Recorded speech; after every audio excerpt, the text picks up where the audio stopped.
The day Mary Morgan arrived in Caldwell, Kansas, she had exactly $42, a battered carpetbag, and a plan that was already falling apart at the seams.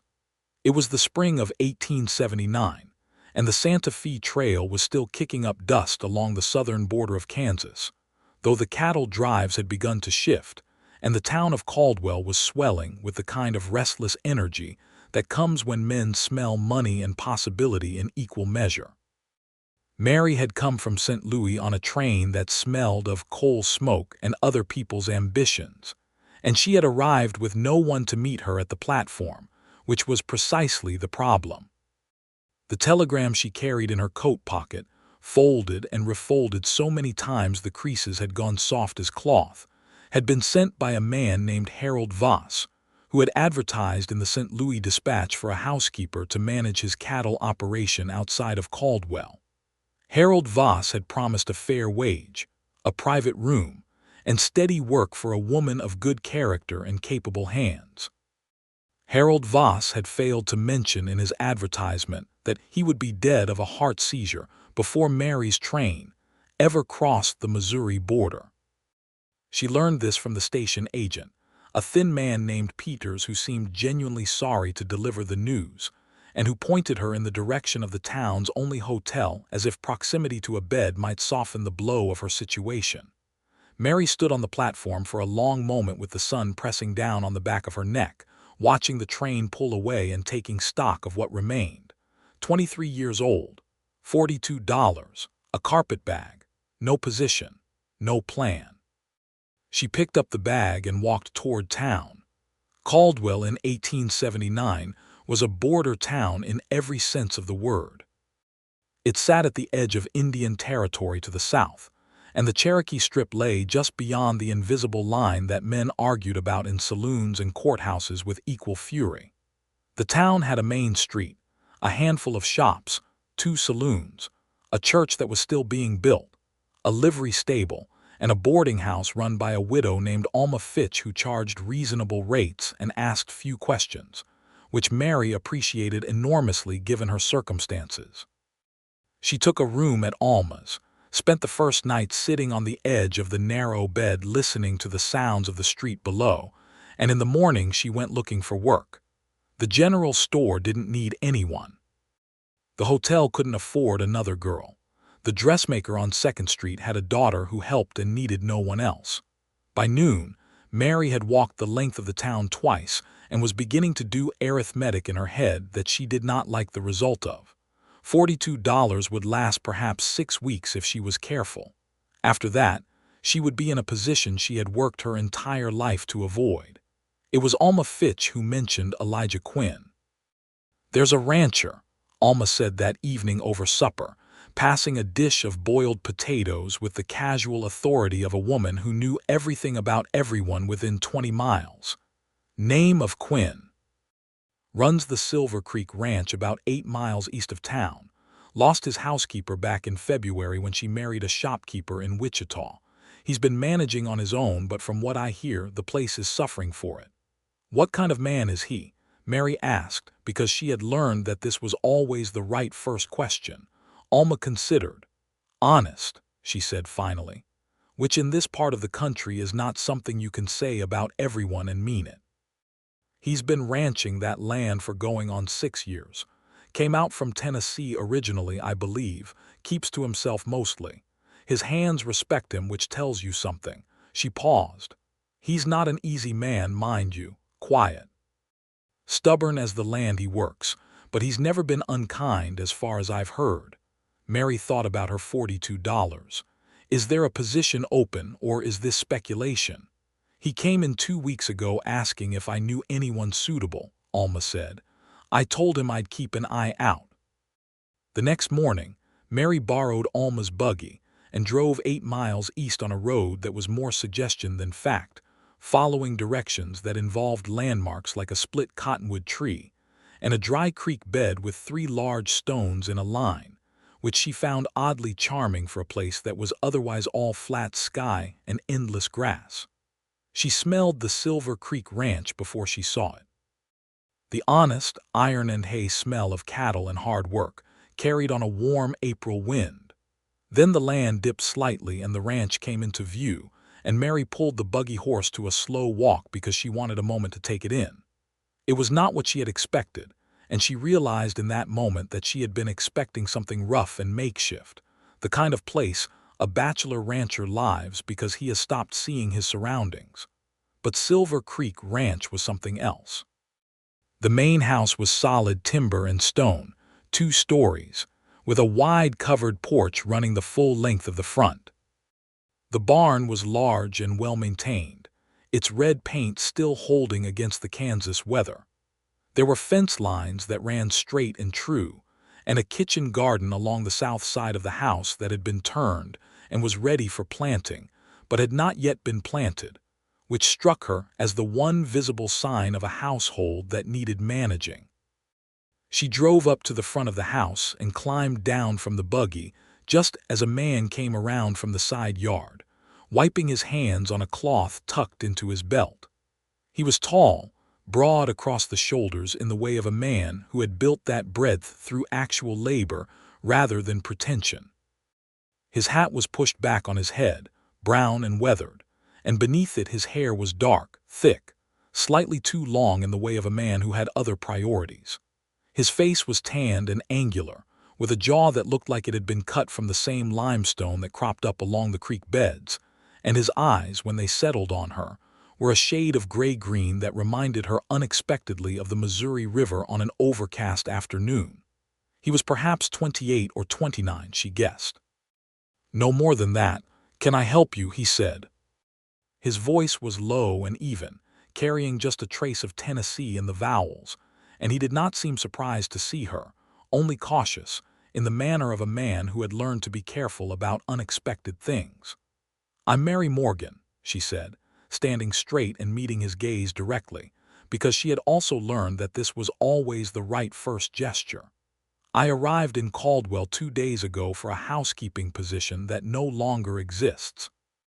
Alma Fitch told me you might be in need of someone to manage the house. I'm here to offer my services if the position is still open and the terms are agreeable." He looked at her for a moment with those gray-green eyes that gave away very little. Then he looked at the house, as if seeing it through her perspective for just a second, and something shifted almost imperceptibly in his expression. "I'm Elijah Quinn," he said. "Come up on the porch and we'll talk about terms." The terms were straightforward. Mary would manage the household, which included cooking for Elijah and his 3 ranch hands, keeping the house clean, tending the kitchen garden through the growing season, and handling whatever domestic matters arose. In exchange, she would receive room and board, a private bedroom on the upper floor, and a monthly wage of $12, which was fair. She would be free to attend church in town on Sundays. He expected honest work and gave honest wages, he said, and that was the whole of his requirements. "How long do you expect to need someone?" Mary asked, because she had learned to ask about duration before she committed to anything. Elijah Quinn looked at her steadily. "As long as the arrangement suits both parties," he said. "Could be a season, could be longer." She nodded and said she would start the following Monday.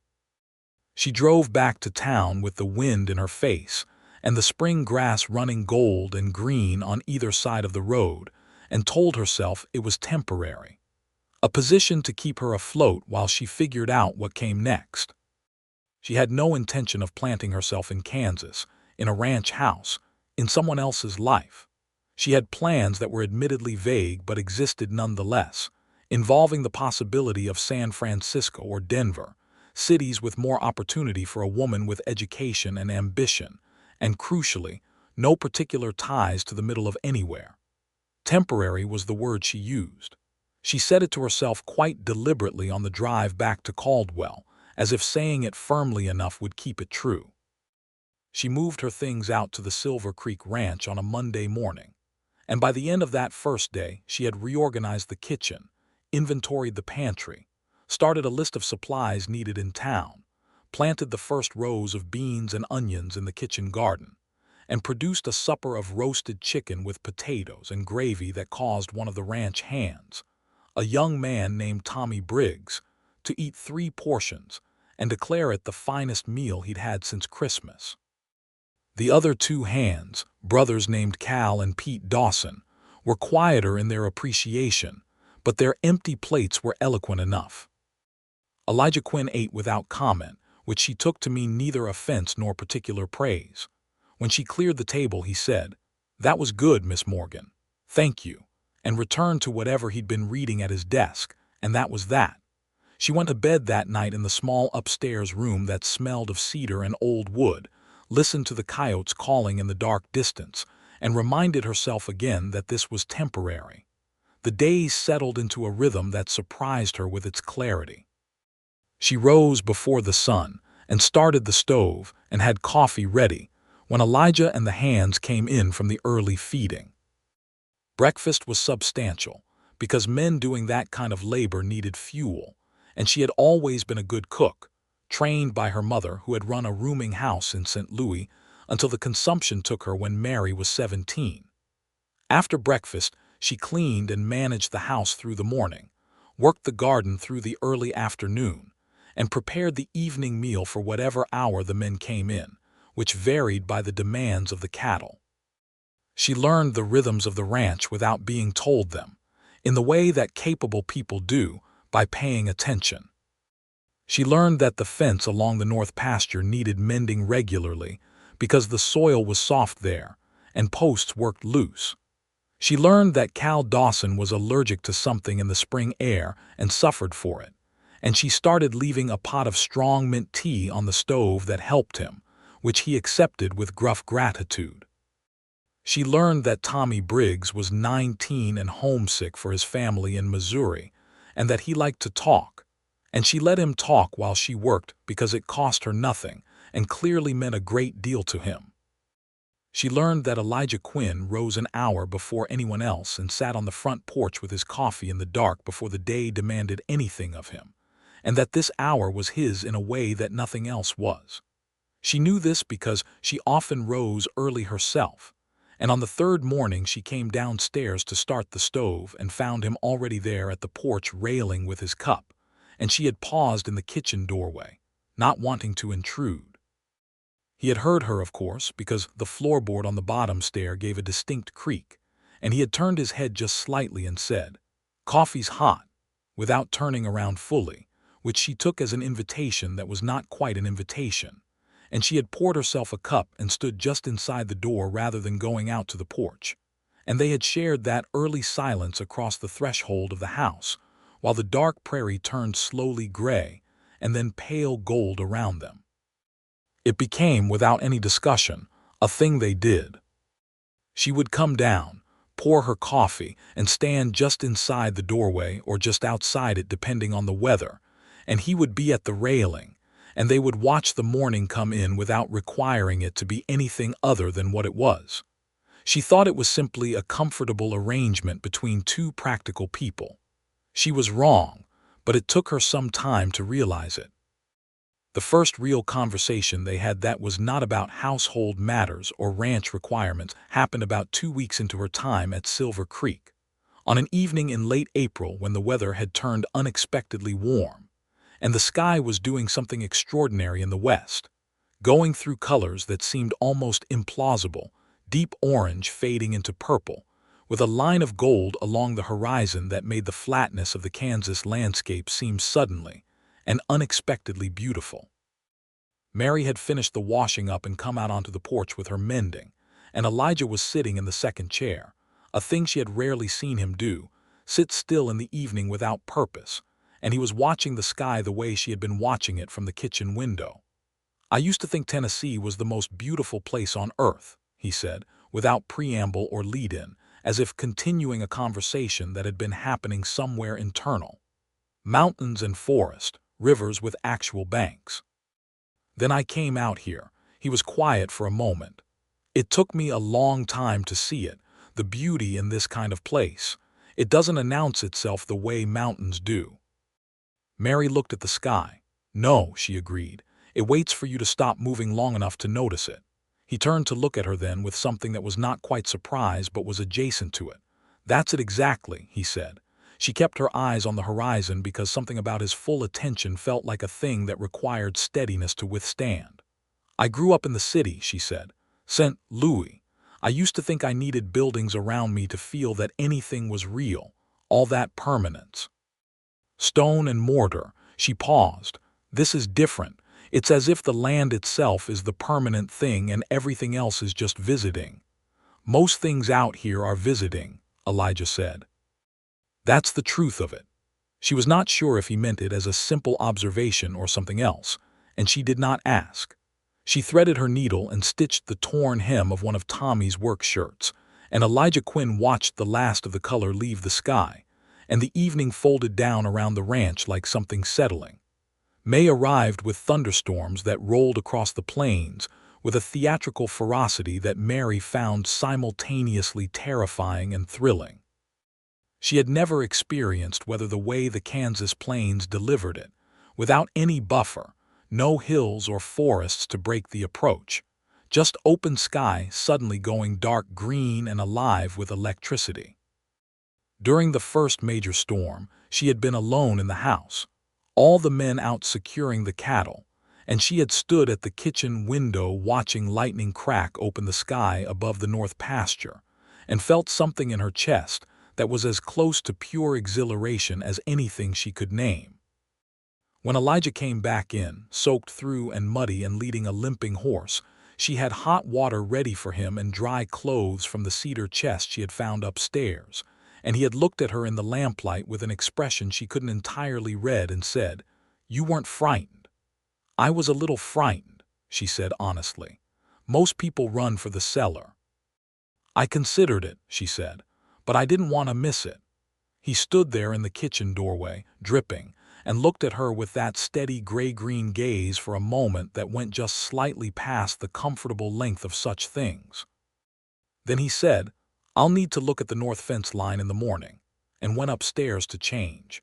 And she stood at the stove stirring a pot of beef stew and thought about the way he had said I was frightened and you weren't, as if comparing two different species of person, and found that she did not entirely mind.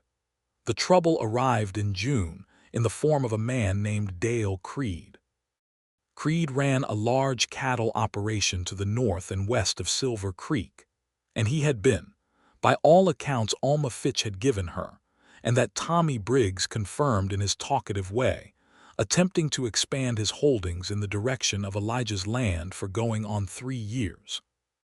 The legal situation was, according to Tommy, complicated in the way that land situations on the Kansas frontier were often complicated, involving old survey records and water rights along the creek that gave the ranch its name.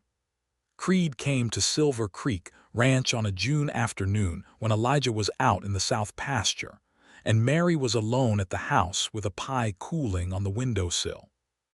He arrived with 2 other men on horseback, and Mary came out onto the porch when she heard horses, wiping her hands on her apron. Creed was a heavy-set man in his 40s with a face that had settled into habitual displeasure and eyes that made a rapid and unpleasant assessment of her before he spoke. "Quinn around," he said without greeting. "Mr. Quinn is working," Mary said. "I can let him know you called." "Tell him Creed came by," the man said. He looked at the house, at the garden along the south wall in a way that felt like inventory. "Things looking tidy around here. That's new." His eyes came back to her. "You the new housekeeper?" "I work here," Mary said, which she felt was sufficient. "Tell Quinn I'll be back," Creed said, and turned his horse without another word, his 2 companions following. She told Elijah that evening. He listened without interrupting, his jaw tight in a way she had started to recognize as the suppression of something he preferred not to say aloud, and when she finished he sat for a moment with his coffee cup between his hands. "He's been trying to get this land for years," Elijah said. "The creek runs through my eastern boundary, and it's the only reliable water source for 20 miles in that direction. He can't expand the way he wants without access to it." "What does he want from you?" "He wants me to sell." The gray-green eyes were flat and certain. "I won't." "What will he do about that?" "What men like Creed always do," Elijah said. "Make things difficult, pressure the bank if he can, dispute the water rights in court if he can find grounds, maybe other things. She looked at him across the table and felt something that was not quite fear but was related to it, on his behalf rather than her own, which surprised her. Can he win those disputes? Not if I have good legal standing, which I believe I do, Elijah said. But it'll cost money to prove it, and time, and that's what men like him count on. That the other person will exhaust themselves fighting and eventually give up. There was a long silence. Outside, the June evening was warm and full of insect song, and somewhere out in the barn a horse moved in its stall. He won't get that from you, Mary said, and she said it not as a question.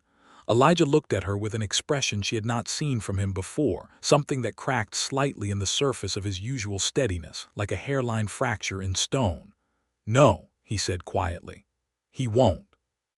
She nodded and began clearing the table, and the conversation ended there.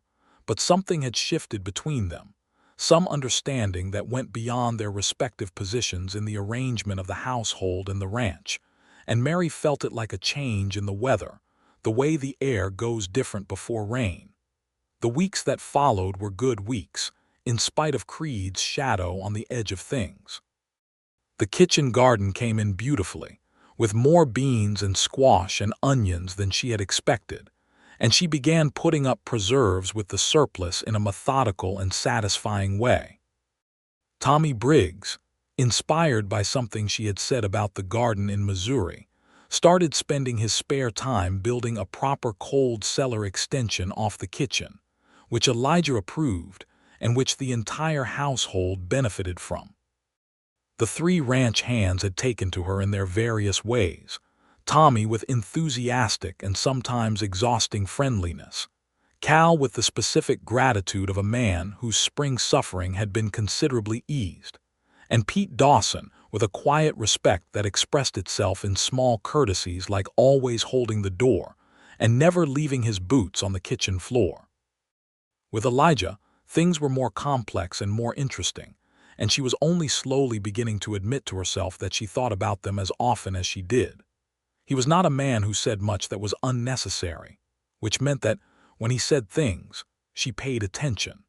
He had a way of noticing details that surprised her, small things she had done or changed or fixed, and acknowledging them not with excessive praise but with a single direct sentence that carried more weight for its economy. "The cellar shelves are exactly right," he said one evening after helping Tommy finish the last of the installation. "That was well thought out." And he looked at her when he said it, not at Tommy or at the shelves, and she felt the particular warmth of being seen by someone who sees carefully. She had also, in the course of daily proximity, come to know him in the way you know a landscape you walk through every day. She knew that he read in the evenings, mostly history and the occasional agricultural journal, and that he read with his long legs stretched under the table, and a tendency to mark passages in pencil that he later transferred to a small notebook she had noticed but never examined. She knew that he took his work seriously without taking himself seriously, that he was fair with his hands to the point where she had overheard Cal Dawson tell a writer passing through that Quinn was the best man he had ever worked for. She knew that he had a sister back in Tennessee named Ruth, because Ruth wrote letters regularly, and Elijah always wrote back the same week, which she knew because she saw the letters on his desk waiting to go into town. She knew that he was lonely. She recognized it because she was also lonely, though she had spent 6 years telling herself that solitude and loneliness were different things, which was true but not always honest. One Sunday in July, she drove herself into town for church and stayed to have dinner with Alma Fitch afterward, which had become a pleasant habit, and Alma, who was the kind of woman who observed things sharply and cared about people genuinely, said, "How are you finding it out at Silver Creek?" "It suits me," Mary said, and meant it, which was the first time she had acknowledged this even privately. "And Mr. Quinn?" "He's a good employer," Mary said carefully. Alma looked at her with warm and knowing eyes. "Mary," she said, "I have been keeping this boarding house for 11 years, and I have seen many kinds of people come through this town. The ones who are just passing through have a certain quality about them, a looseness as if they haven't quite landed." She paused. You don't have that quality anymore. Mary looked at her lemonade glass. I told myself it was temporary, she said. Most worthwhile things start that way, Alma said, which was, Mary thought, simultaneously unhelpful and entirely correct. She drove back to the ranch in the long summer afternoon. 8 miles of golden grass and open sky. And when Silver Creek Ranch came into view, she felt something that she was not ready to name, but that settled in her chest like something finding its place. Elijah was on the porch when she drove up, which was unusual for that time of day, and she could see from the set of his shoulders as she climbed down from the buggy that something had happened. He came down the porch steps to take the horse's bridle without being asked, which was a courtesy he occasionally showed, and as he did he said, Creed filed a water rights claim with the county court. I got the notice this morning. We'll need to respond within 30 days. She stood in the late afternoon light and looked at his face, which was controlled in the way it was when he was angry rather than merely troubled. What do you need to do? She asked. I need to go to Wichita, he said. There's a lawyer there who handled something similar for a rancher north of town last year and won. I need to see him, get the documentation in order, file the response. He paused. I'll be gone 3, maybe 4 days. The hands can manage the cattle, she said. I'll keep things running here. He looked at her over the horse's nose with an expression that was, she thought, more complex than the situation required. I know you will, he said. There was a moment between them in the dusty late afternoon that had a quality of something held in suspension, a word or words not said. And then he led the horse to the stable, and the moment dissolved into the ordinary business of the evening, and Mary went inside to start supper, and told herself firmly that she was being fanciful. He left for Wichita on Tuesday and returned on Friday afternoon, and the 3 days in between were instructive in a way that Mary found uncomfortable to examine too closely, because the ranch felt different without him in a way that went well beyond the practical, and she spent a significant portion of those days with a low-grade awareness of his absence that was distinctly personal, and not at all in keeping with her plan to be temporary. She had, in those 3 days, also had an encounter with Dale Creed that she had decided to tell Elijah about immediately upon his return, because it was the kind of thing that needed to be said rather than kept. Creed had come by again on Wednesday, this time alone, and had found her in the kitchen garden when he rode up. He had not dismounted, which she noted, and he had been more direct than on his previous visit. Quinn's in Wichita, he said, not as a question. I wouldn't know Mr. Quinn's whereabouts, she said, which was technically true since she had not known precisely where in Wichita he was. Creed looked at her with those inventorying eyes. Smart of you to be neutral, he said. This business with the water rights is going to get expensive for Quinn before it's over. Ranch like this, without reliable water, loses half its value. Man in that position starts thinking about what a fair offer looks like. He paused. You seem like a sensible woman. Maybe you could help him see sense. Mary set down her garden tools and stood up straight. Mr. Creed, she said, I manage this house.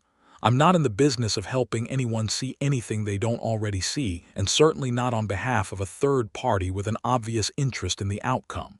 You're welcome to call when Mr. Quinn is here. Until then, good day. She had gone back inside without waiting for his response, and she had stood at the kitchen window long enough to make sure he rode away before she allowed her hands to shake slightly, because the encounter had unsettled her more than she wanted to admit. Elijah listened to this account when he returned, standing in the kitchen doorway still dusty from the road, and his expression went through several things in rapid succession before settling into something quiet and decisive. He came here and said that to you, he said. I can handle myself, Mary said. I know you can. There was something in his voice. That's not the point. He came here to intimidate you because he thought it would get back to me and discourage me. Using you that way, he stopped. It won't work. The lawyer in Wichita is confident about our case. Creed doesn't have the legal ground he thinks he does. Mary looked at him. And if he finds another way to pressure you, then I deal with it, Elijah said simply, and that was the end of it, except that he added more quietly, "I'm sorry he bothered you, Miss Morgan. You shouldn't have had to deal with that." The formality of Miss Morgan had become, she realized, a thing he used when he was being careful about something. She noticed that in a way she carefully did not examine. August on the Kansas plains was a particular kind of beautiful brutality, the heat settling over the land like a physical presence, the grass going gold and dry, the sky a deep and endless blue that seemed to have no ceiling. The work did not slow for the heat, and Mary had adapted to it in the way she had adapted to everything about this life, with practical measures and a refusal to be defeated. She rose even earlier to get the heaviest cooking done before the heat of the day, worked the garden at dawn and dusk, and during the worst afternoon hours she found tasks that could be done in the shade of the porch. It was in this way that she and Elijah Quinn spent long stretches of time in the same space during August afternoons, he working on equipment that needed mending or records that needed keeping, she doing mending or preserving or the 100 other small tasks of the household, and they talked. Not always about much, not always about important things. But the conversation between them had developed a quality of ease that she recognized as the kind of ease that takes months to build, and that, once built, is one of the more valuable things that exists between two people. He told her about Tennessee, about growing up on a tobacco farm, the youngest of 3 boys, and about the brother he had lost to a fever when they were young. He told her about why he had come west, which involved a combination of opportunity and restlessness, and the particular drive some men have to build something entirely their own rather than inherit or borrow someone else's foundation. She told him about St. Louis, about her mother and the rooming house, about teaching herself bookkeeping from a manual she found at the lending library, and how that skill had kept her employed through several positions before the death of her father, and the subsequent unraveling of the small financial stability they had maintained. She told him about the advertisement in the Dispatch and the dead man in Caldwell, and how that series of disasters had brought her to Silver Creek Ranch. She told it lightly because she had learned to carry difficult things lightly in the telling, but he listened with the particular attentiveness he brought to everything, and at the end he said, "You have more resilience than you give yourself credit for." "I simply kept moving," she said. "That is exactly what resilience is," he said. There was a moment after that. A silence that had its own texture, warm and close and specific, and she was looking at her mending, and he was looking at whatever was on the desk in front of him, and neither of them moved, and the late afternoon pressed around them full of cricket song and distance, and Mary felt the thing she had been not examining for weeks arrive suddenly in clear and unmistakable form. She was in love with Elijah Quinn. She sat with that knowledge for the rest of the afternoon and well into the evening, examining it from several angles with the same systematic practicality she brought to the question of what the garden needed or what supplies were low in the pantry. It was real. It was significant. It was, given her stated intention to be temporary, deeply inconvenient. She also thought about what he might feel, and here she was less certain. He was attentive, considerate, present in a way that felt personal rather than merely professional. He sought her company without making an occasion of it. He listened when she spoke in a way that suggested her words mattered to him. But Elijah Quinn was not a man who displayed his interior life readily, and she was honest enough to admit that she might be projecting the particular shape of her own feelings onto something that was merely compatibility and mutual respect. She resolved to do nothing precipitous. She was living in his house, working in his household, and she had no desire to create a situation that would be uncomfortable for either of them if she was wrong. She maintained this resolution for approximately 2 weeks. In mid-August, a drought settled over the region with serious intent, and the creek that gave the ranch its name dropped to a level that put Elijah's water rights case in a new and more immediate perspective. If the creek went dry, the cattle would need to be moved or the herd reduced.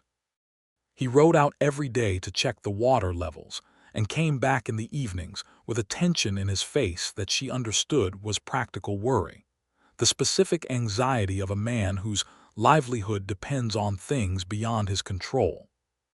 On an evening when the creek had dropped another 2 inches from the previous day's mark, and the sky showed no sign of any mercy, she found him on the porch after supper, not sitting in the chair but standing at the railing with his arms braced and his head slightly down, and she came and stood beside him, not speaking, and they looked out at the dark and dry land together. After a while he said, "My father lost his first farm to drought, not in Tennessee. He had a piece of land in Missouri before that, before Tennessee, before I was born. Lost everything, spent 15 years building it back." He was quiet for a moment. "I always told myself I would never let that happen, that I would be prepared enough, careful enough." "You are prepared," she said. "The creek is low, but it hasn't gone. You have enough put by to reduce the herd if you have to and not lose the ranch. Your legal case is strong." She paused. "You are not your father's first farm." He turned to look at her, and in the dark, with only the light from the kitchen window reaching them, his expression was more open than she had ever seen it, all the usual careful control of it gone for the moment. "How do you do that?" he said. "Do what?" "Know the right thing to say." He said it quietly, almost to himself, and she was close enough to hear the particular quality of it. "I don't always know," she said, equally quiet. "I just say what seems true." There was a silence, and in it the distance between them, which was not very much distance to begin with, seemed to close further without either of them moving, and she could feel the warmth of him beside her in the cooling August night, and she thought, "This is the moment when something either happens or doesn't, and I cannot make it happen, but I also cannot pretend I don't want it to." Then from the barn, one of the horses made a sudden racket, and Cal Dawson's voice carried across the yard, and the moment folded back into itself, and Elijah straightened and said he had better go see what that was, and she went inside, and she lay awake for a long time that night thinking about the way he had said her name, or rather the way he hadn't said it, having instead addressed her directly with those gray-green eyes in a way that said everything a name might have said, and perhaps more. The rain came in late August, 3 days of it, which was not enough to restore the creek fully but enough to stop the crisis in its tracks. The cattle were safe. The north pasture greened up again within a week. The water rights case continued in the court, and the lawyer in Wichita sent word that the judge was expected to rule within the month. On the first evening after the rain ended, the air had that particular washed clarity of sky after a long dry stretch, and Elijah suggested after supper that they walk the fence line along the creek while the light was good and he could check the water levels. He had not suggested a walk before, and she noticed this but accepted the suggestion simply as a practical matter. The creek was up 1.5 feet from its lowest point. The cottonwoods along the bank were trembling in a small wind, still wet from the rain, and the late light came through them in pieces.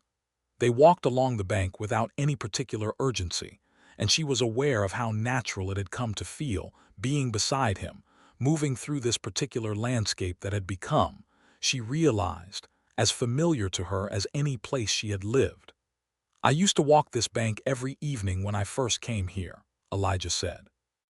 "When the ranch was new and there wasn't enough work yet to exhaust me, I used to think about what it would become." "And what did you think it would become?" "Bigger, more cattle, better fencing." He paused. "I thought about it in terms of the work mostly, the material things." He was quiet for a step or two. "I thought about it less in terms of the life inside the house." She glanced at him sideways. "And now?" He stopped walking. She stopped with him because that was the natural response, and when she turned to face him she found that he was already looking at her with a directness that required no interpretation.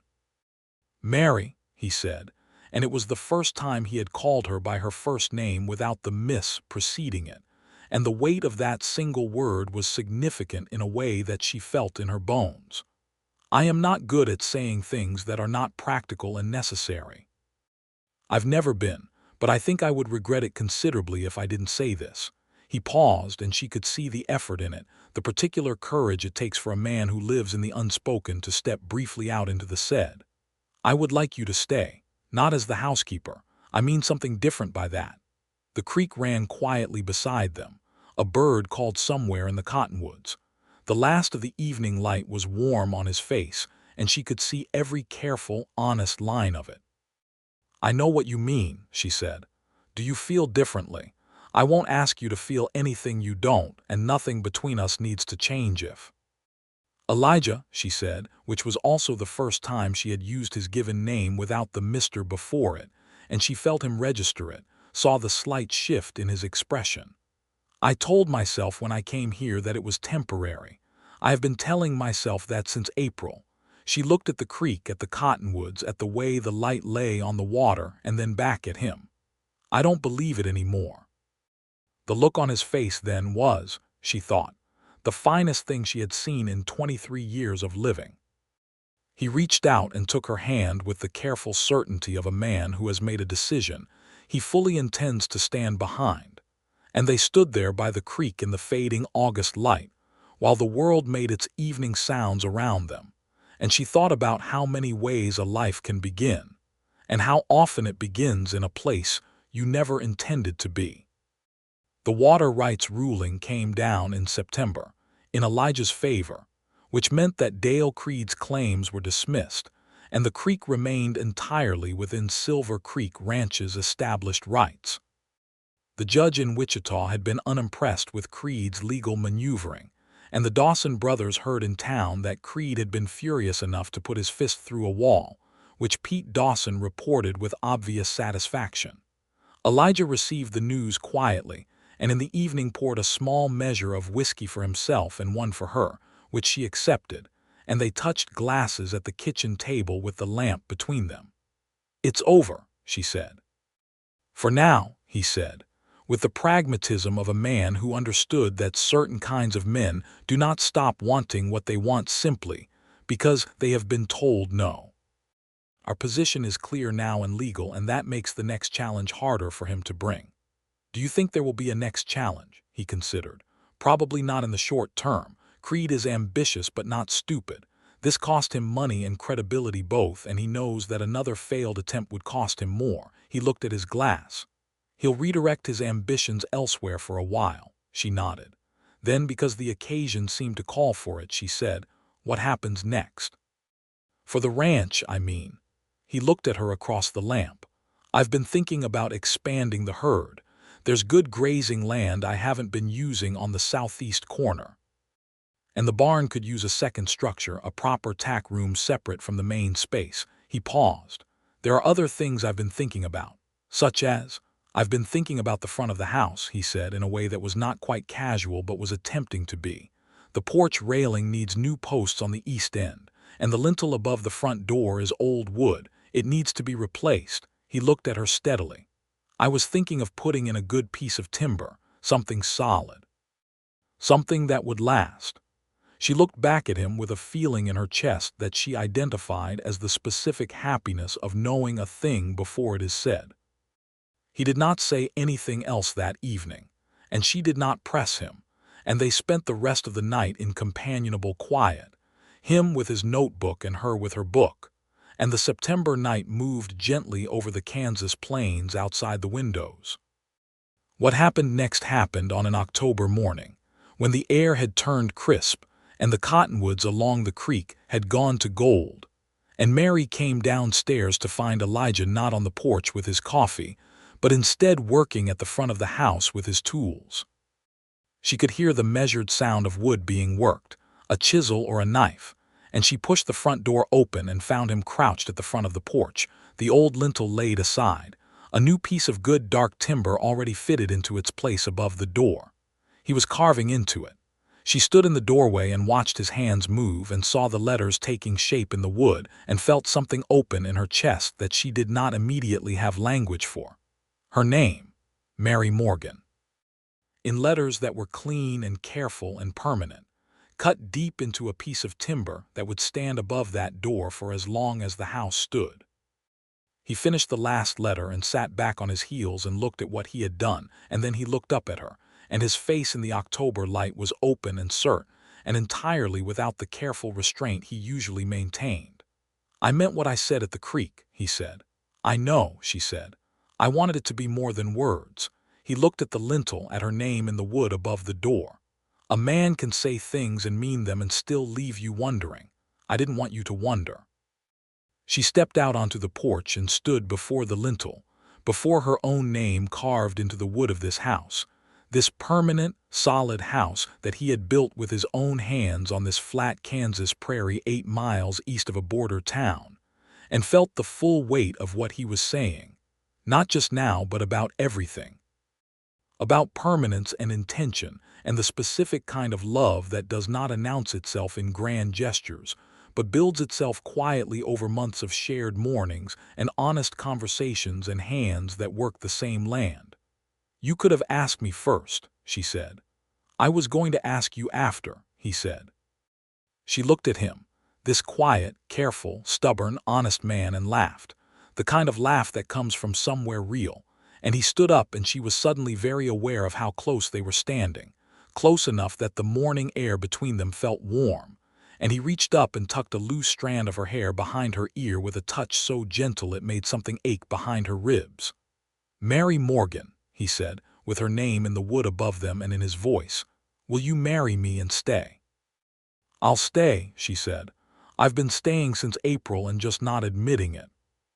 He kissed her there on the porch beneath her carved name, in the October light, with the cottonwoods gold down by the creek and the cattle moving in the far pasture. And it was, she thought, exactly the kind of kiss a person gets when they have been honest for a long time and have finally allowed the truth to be said out loud. They were married in November, in the little church in Caldwell that was by then almost finished, with Alma Fitch in the front pew beaming as if she had personally arranged the entire matter, which in a sense she had. Tommy Briggs stood up as a witness, and was emotional enough about it that Cal Dawson had to pass him his handkerchief, a thing that was recounted at supper tables around Caldwell for some time afterward. Pete Dawson stood very straight and said afterward that it was the finest wedding he had attended, which was not difficult since he had attended only 2, but he meant it sincerely. The ceremony was simple and straightforward, as both Elijah and Mary preferred. The Reverend was a young man named Hobbs who was new to the territory and delivered a kind and thoughtful service, and when he pronounced them married and Elijah kissed her again before the whole small assembly, Mary felt the word temporary leave her completely, as if it had been a temporary thing itself all along. Winter settled over the Silver Creek Ranch with the particular and beautiful severity of a Kansas winter, which is a different thing entirely from an eastern winter. The cold was clean and dry, and the land under snow went still and white in a way that made the sky above it seem bluer than seemed possible, and Mary found that she loved it, this winter on the plains, in the way she had come to love everything about this place, because it was real and demanding and honest. She and Elijah had reorganized the house in small ways that made sense for 2 people rather than 1 person and a household employee, which involved mostly the understanding that the desk in the front room was as much hers as his, since she had taken over the bookkeeping for the ranch, with an efficiency that Elijah declared within 2 weeks to be considerably better than anything he had managed himself. She had also claimed the window in the upstairs room as the place where she read in the evenings, and he had, without comment, moved the second chair up there so they could read in companionable proximity. The ranch hands had adjusted to the changed situation with varying degrees of self-consciousness. Tommy Briggs continued to be enthusiastic about everything, and simply transferred his enthusiastic gratitude from Mary the housekeeper to Mary Mrs. Quinn, without discernible transition. Cal Dawson was quietly delighted, she could tell, because he made no particular effort to disguise it. Pete Dawson presented her on the first morning after her return from the wedding trip to Wichita with a very slightly lopsided wooden shelf he had made for the kitchen, and the look on his face when she thanked him for it was worth considerably more than the shelf. The winter passed in work and warmth, and the specific intimacy of 2 people learning each other in the full and ordinary sense, not the romanticized version but the real one, which involves all the small negotiations of shared space and different habits, and the surprising grace of discovering that the person you love is, in their ordinary daily self, even more than what you thought. In the evenings they read. They talked. He taught her the particular mathematics of the cattle business, and she showed him a more efficient system for tracking the feed costs that saved them an immediate measurable amount. On cold nights when the wind drove against the windows and the prairie went invisible in the dark, they sat close to the fire and she sometimes read aloud, because she had a good reading voice and Elijah told her so plainly, which she liked, and he would listen with his head tipped slightly back and his eyes half closed in that particular way he had when he was completely at ease, which she had come to love with a specific tenderness. She was happy. She examined this fact at intervals through the winter with the same methodical honesty she applied to everything, and it held up under examination every time. Not the giddy, unsteady happiness of a new thing, but the settled, sure happiness of a right thing, which is rarer and runs deeper and is, she had come to believe, the only kind that matters. Spring came back to the Kansas plains in the way it always did, with a kind of magnificent insistence, the grass green again almost overnight, the creek running clear and full from the snowmelt, the birds returning in numbers that still surprised her, this concentrated song after the long winter quiet. With spring came news from Wichita that Dale Creed had sold his northern operation and moved on to Colorado, which was confirmed by two independent sources by the time it reached them, and which Elijah received with a single slow nod that meant more than a longer response would have. "He found easier targets in Colorado, I expect," Mary said. "Very likely," Elijah agreed. "Or he ran out of patience with this particular resistance."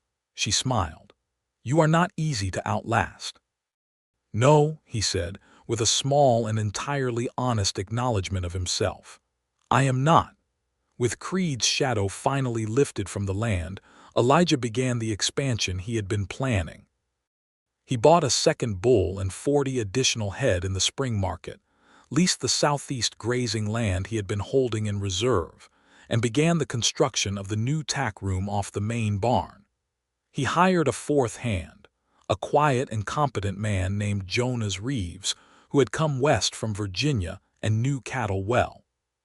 The Silver Creek Ranch was growing, and Mary felt it growing in the books she kept, in the numbers that moved in the right direction with a consistency that spoke of sound management and good land and work that was genuinely and completely paid attention to.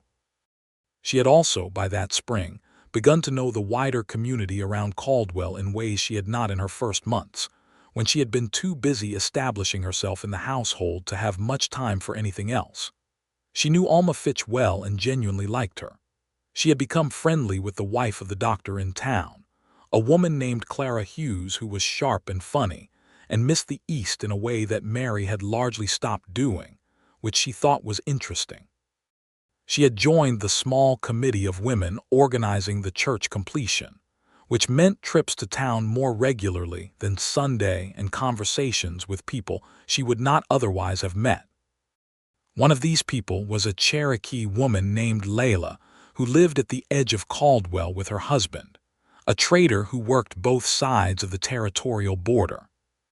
Layla was perhaps 30, with a directness and intelligence that Mary appreciated immediately, and a complicated situation that Mary found herself thinking about with a kind of helpless empathy, because the injustice of what had been done to the Cherokee and to all the peoples of this territory was something that pressed on her conscience the more she understood about it.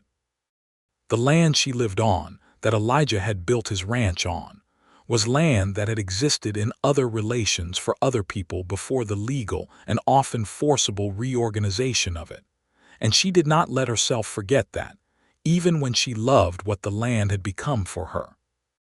Layla came to Silver Creek Ranch twice to help with the garden in the busy planting weeks, and they worked alongside each other in the spring mornings with a companionable practical ease, and Mary paid her fairly and without the condescension she observed in some other transactions around town, which Layla acknowledged not with words but with the particular quality of continued trust.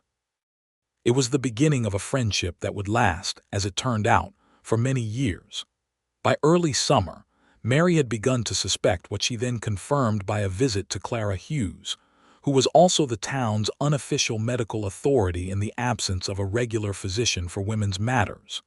She was expecting a child, which Clara confirmed with professional warmth and the information that if her calculations were right, the baby would arrive somewhere around February. She told Elijah that evening after supper, while they were still at the kitchen table with the lamp lit and the summer dark pressing comfortably against the windows. She simply said it, plainly and directly, because she had found this was always the best approach with him and with everything. He was very still for a moment in the way that people are when receiving information of great consequence, and then he looked at her with an expression that contained several things simultaneously, the thing closest to the surface being a kind of wondering, unguarded joy that she had never seen on his face before, and that was entirely perfect on it. "February," he said. "Or thereabouts," she said. "Clara says I'm healthy and everything looks well." He reached across the table and took her hand and said nothing for a moment that was long enough to be significant, and then he said, "I'd like to write to my sister Ruth. I'd like her to know." "Yes," Mary said. "I'd like that too." Ruth Quinn wrote back from Tennessee with a letter that was 3 pages long and so full of warmth and practical advice that Mary read it twice, and she began a correspondence with her sister-in-law that became one of the real pleasures of her life at Silver Creek, a regular exchange with a woman she had not met but whose voice came clearly through the written word, as the kind of intelligent and caring person who would love the people she loved without complication. The pregnancy progressed through a summer that was warm but not cruel, a mercy from the Kansas climate for which Mary was genuinely grateful. She slowed in the late summer heat but did not stop, because she was not built to stop, which Elijah accepted and occasionally worried about in the specific and futile way of a man who knows that the woman he loves is more capable than caution, and has the sense to trust her while still wishing quietly for more rest. He was tender with her in a way that she had not expected, but that fit him perfectly, because his tenderness, like his other qualities, was practical and consistent rather than showy.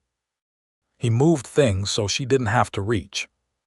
He sat with her in the evenings without requiring that anything be produced from those hours, just the company of them, the warmth of the lamp between them, her book and his notebook and the quiet house and the quiet land outside. When she had nights of poor sleep, which came in the later months, she would find him sometimes already awake, as if some part of him had been keeping watch, and he would bring her water and sit beside her and talk quietly about nothing in particular until sleep came back. "You don't need to do that," she told him once. "I know," he said. "I want to." She thought about this afterward, about the difference between those two things, need and want, and how Elijah Quinn in everything he did existed in the space of wanting, choosing, every single day, deliberately and without making an occasion of it. February arrived with cold and clarity, and on a night of hard frost and brilliant stars, their son was born. The labor was long, and Clara Hughes attended through most of it, competent and calm, and Elijah was in the house the entire time in the way that he was always in the house when something mattered, steady and present and doing whatever was asked of him without needing to be told twice. When Clara placed the baby in Mary's arms, she looked at the small, fierce, red-faced, indignant creature who had just arrived in the world at Silver Creek Ranch, and felt a love of such specific and overwhelming magnitude that it was beyond anything she had been prepared to describe.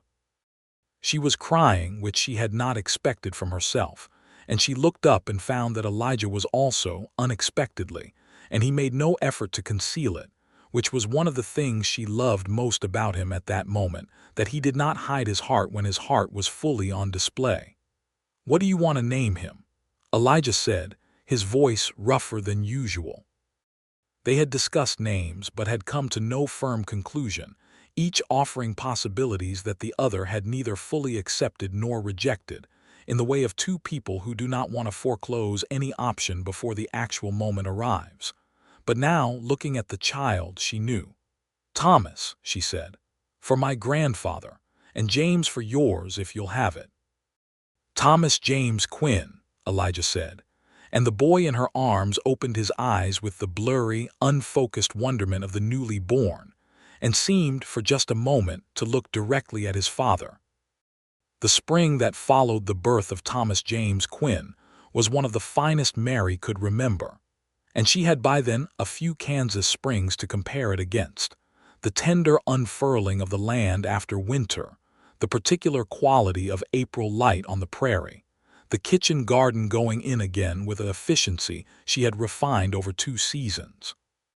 She was happier, she thought, than she had known it was possible to be, not because happiness was a constant state, but because she had found a life that was truly hers, in all its ordinary and extraordinary dimensions, and she lived it every day with a gratitude that sat quietly but steadily at the center of everything.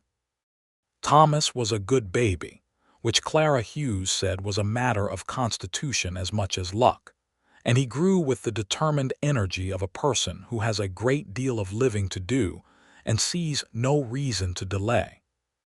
Elijah held him in the mornings before the day's work began, in those early hours that were his own, and Mary would come downstairs and find them on the porch together, the baby regarding the sunrise with the serious expression of someone assessing a situation, and Elijah talking to him in a low, patient voice about whatever he was looking at: the cattle, the creek, the particular color of the morning sky, as if the child could understand every word, which she had come to believe was the exactly right approach. Tommy Briggs was entirely undone by Thomas, in the affectionate and helpless way of young men who do not yet have children of their own and treat other people's with a combination of reverence and bafflement. Cal and Pete Dawson were more reserved in their admiration, but no less genuine, and Jonas Reeves, who turned out to have 5 brothers and sisters of his own and therefore no bafflement whatsoever about babies, occasionally took the boy for a walk around the yard with the matter-of-fact ease of a man who has done this many times before, which freed Mary's hands for an hour, and which she appreciated practically and liked personally. The ranch continued to prosper. The autumn cattle sales of that year were the best Silver Creek had seen, and Elijah came back from Caldwell on the settlement day with a look of quiet satisfaction that Mary had learned to read as his version of celebration.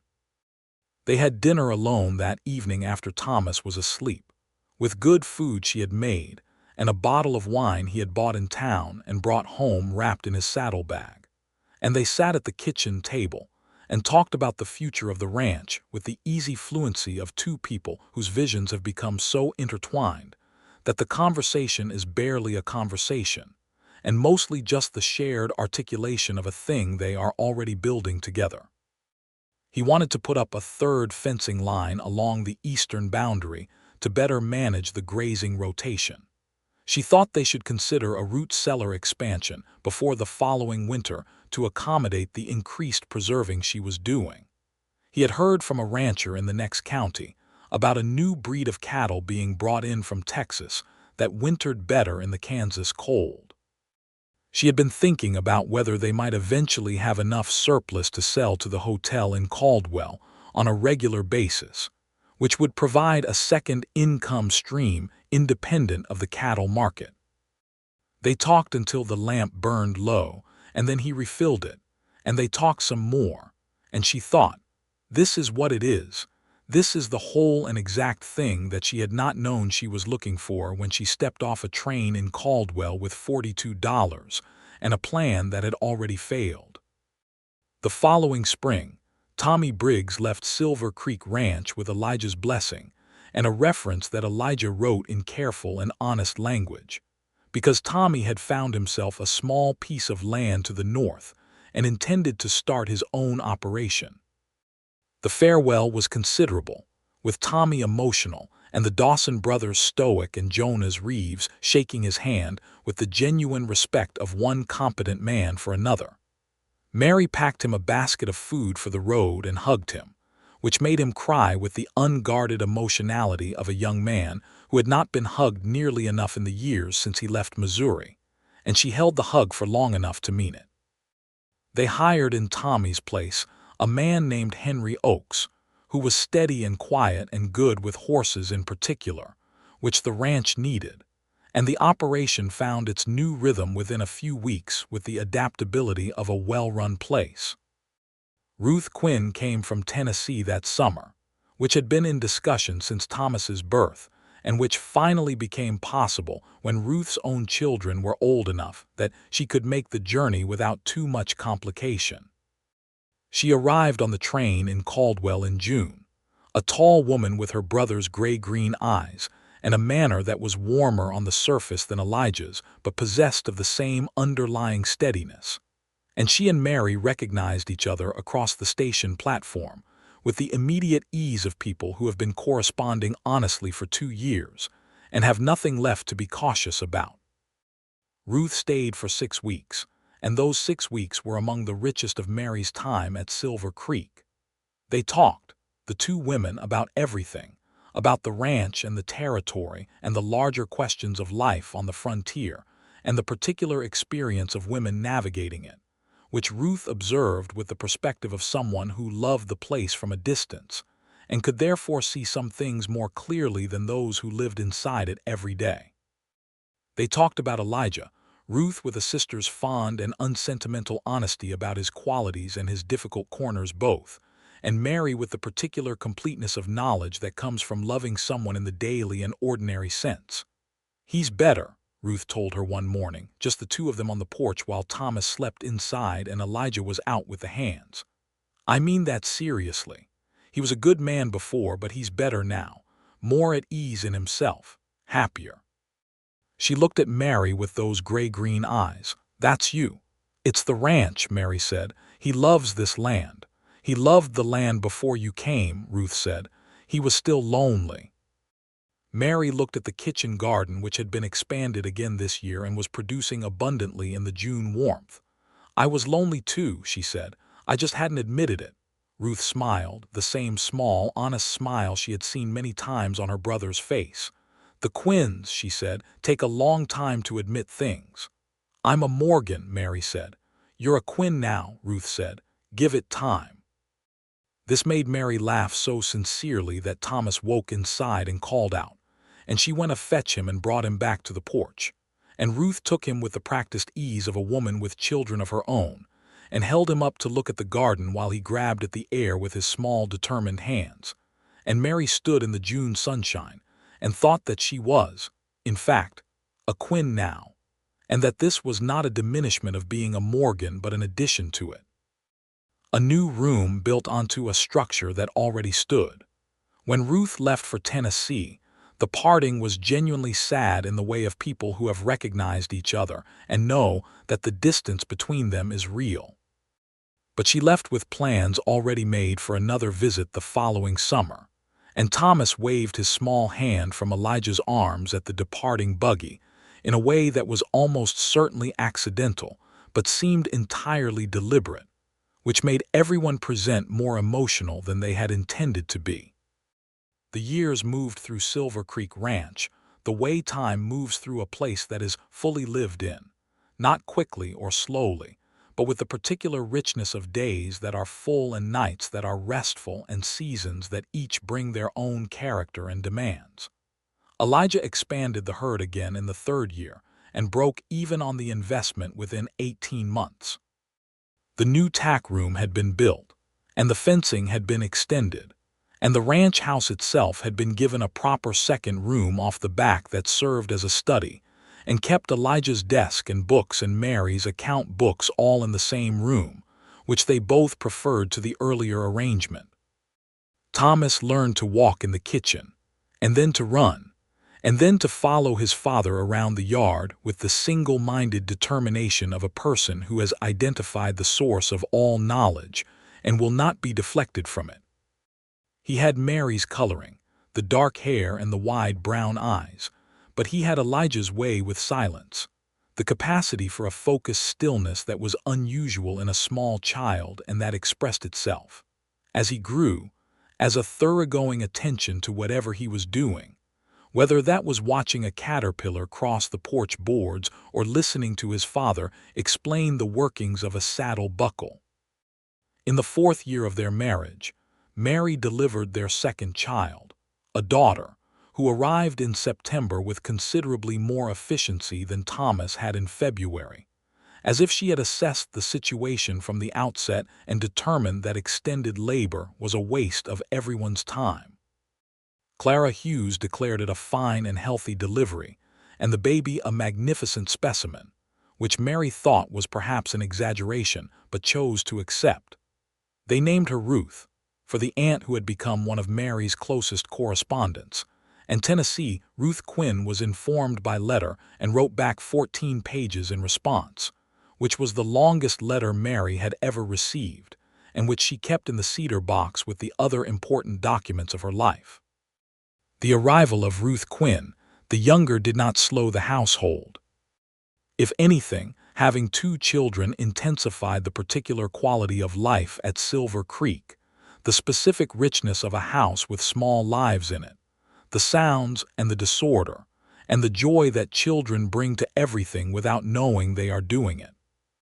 Thomas regarded his sister with an initially uncertain and then fiercely protective interest, and by the time she was crawling he had appointed himself a kind of unofficial sentinel, watching where she went and calling for someone when she got into something she shouldn't, which was frequent because little Ruth had opinions about what she was allowed to do and differed significantly from the adults in her assessment.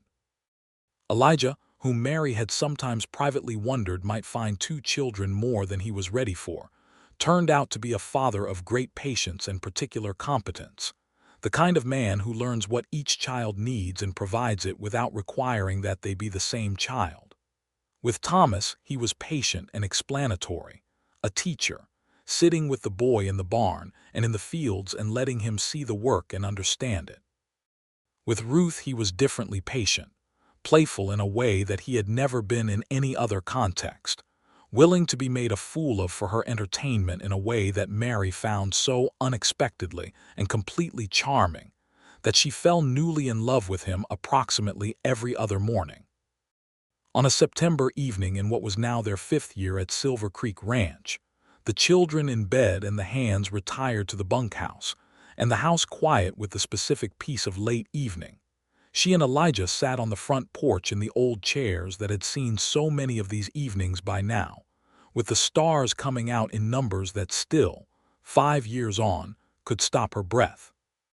The lintel above the front door was visible from where she sat, the carved letters of her name in the good dark timber, and she could see it in the starlight, the way you can see familiar things in low light because you know exactly where they are. "I was thinking today about the first time I drove up to this house," she said. Elijah was quiet in his chair beside her, his coffee cup balanced on the arm, his long legs stretched before him. "What were you thinking about it?" "I was thinking about what I expected," she said. "I expected something rough and neglected. I expected a man who had stopped caring what his surroundings looked like. I expected something temporary." "And you found the opposite." "I found the opposite," she agreed, "in every respect." He turned his head to look at her, and in the dark she could see the shape of his face against the stars, that beloved angular face that had become as familiar to her as her own reflection, as the walls of this house, as the sound of the creek she could just barely hear when the wind was right. "No regrets," he said. He asked it lightly, but there was the particular quality of a real question underneath. "Not one," she said, and she meant it with the fullness of someone who has examined their life honestly and found it good. "Do you?" "My only regret," Elijah said, "is that I could not find a way to get you here sooner," she laughed softly. "You had nothing to do with me getting here at all." "I know," he said. "That's what I regret. All those years the house needed managing that it was managing poorly." She reached over in the dark and found his hand on the arm of his chair and held it. And they sat that way in the September night, 2 people who had come to this place from separate directions with separate intentions, and built something together that neither could have described as a plan because it hadn't been one. It had been something better than a plan, something that grew from honest work and honest days, and the specific courage of saying what is true even when it costs something to say it. The ranch was real. The house was solid. The children were asleep upstairs. Her name was carved in timber above the door in letters that would stand as long as the house stood, which she fully intended to be a very long time. In the years that followed, Silver Creek Ranch became known in the region as one of the well-run operations in that part of Kansas, the kind of place that other ranchers pointed to when they were making an argument for something being done right.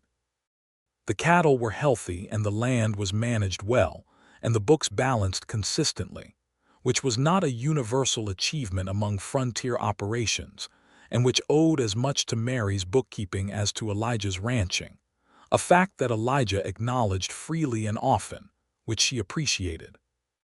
Thomas grew into a boy who loved horses with a focused and specific passion that had started in the barn and never diminished. And by the time he was 8, he was riding under his father's careful eye. And by the time he was 10, he was useful in the saddle in the way that children on working ranches become useful, not as a burden to be managed, but as a genuine participant in the ongoing life of the place.